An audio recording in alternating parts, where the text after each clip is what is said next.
गाजे बाजे के साथ शुरू हुआ एर्छ होली महोत्सव। गाजे बाजे के साथ सोमवार को एर्छ होली महोत्सव का शुभारंभ हो गया। पहले दिन भक्त प्रहलाद की भव्य शोभायात्रा निकाली गई। ये शोभायात्रा भगवान नरसिंह की आकर्षक झांकियों के साथ निकली। किला हनुमान गली पर विधायक जवाहरलाल राजपूत ने भगवान की आरती कर यात्रा का शुभारंभ किया। शोभायात्रा नगर के प्रमुख रास्तों से होकर गुजरी। लोगों ने पुष्पवर्षा कर यात्रा का स्वागत किया। शाम को सांस्कृतिक कार्यक्रम का शुभारंभ बुंदेली नृत्य से हुआ।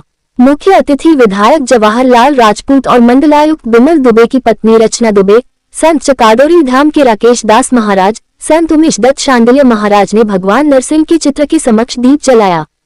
इस अवसर पर रचना दुबे ने कहा कि एर्छ पौराणिक नगर है। अहंकार मनुष्य का सबसे बड़ा शत्रु है। जो मनुष्य देवत्व में बदल जाए उसका कोई कुछ नहीं बिगाड़ सकता। विधायक जवाहरलाल राजपूत ने कहा कि एर्छ की विरासत को संजोए रखने जरूरी है। वंदना कुशवाहा की टीम ने बुंदेली और राय नृत्य की सराहनीय प्रस्तुति दी। कैसे चटक रंग डारो, मेरी चुनरी में लग गए दाग रे।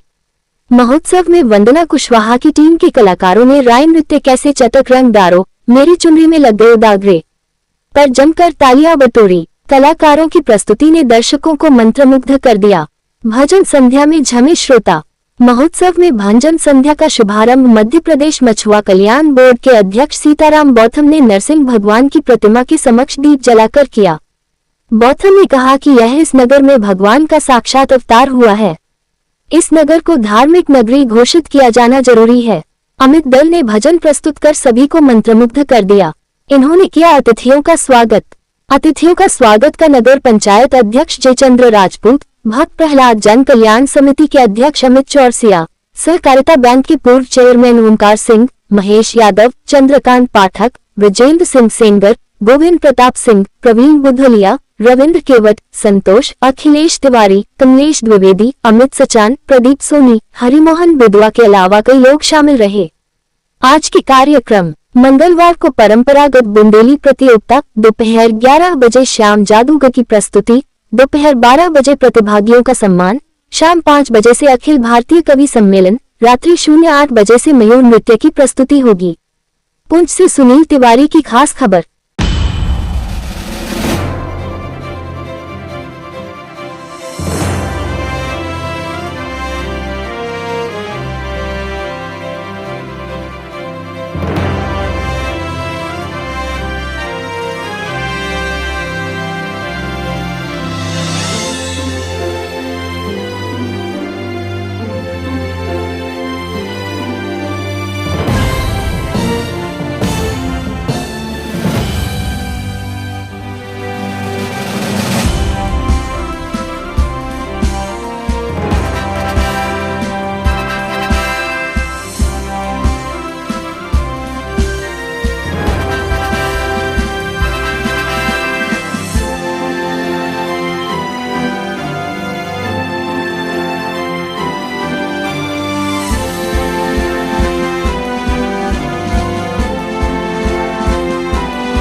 वास्तव में योगी सरकार जब से आई है और हमारी पौराणिक और ऐतिहासिक जो भी धरोहर थी और सरकार लगातार प्रयास कर रही है, उसी में एर्छ जो हम जहाँ बैठे हैं, यहाँ विष्णु के 3 अवतार नरसिंह भगवान 52-12 हुए और भक्त प्रहलाद की नगरी और श्री भक्त प्रहलाद जो समिति है उसके माध्यम से आदरणीय हमारे महाराज जी दोनों तरफ बैठे गुरु जी, तो इन्होंने इसको आगे बढ़ाया और आदरणीय मुख्यमंत्री योगी जी के पास स्वयं साक्षात महाराज जी गए, समिति के लोग गए और ये बात रखी कि वास्तव में 2500 वर्ष पुराना एरच का इतिहास है, लेकिन यहाँ कहीं किसी तरह का कोई प्रमाण नहीं मिलता। लेकिन इतिहासकारों ने और पुराने कथाओं में और ऋषियों में पुराणों में मिलता है कि यह वास्तव में हिरण्याकश्यप की राजधानी और भक्त प्रहलाद की नगरी। तो क्यों ना इसको आगे बढ़ाया जाए।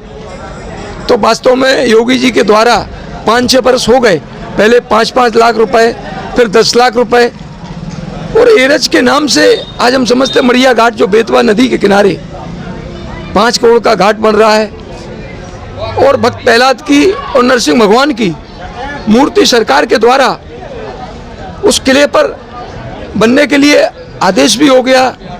तो हम समझते ये आज ये इसका प्रारंभ होने जा रहा है एरच होली महोत्सव का, और ये लगातार 4-5 दिन चलेगा।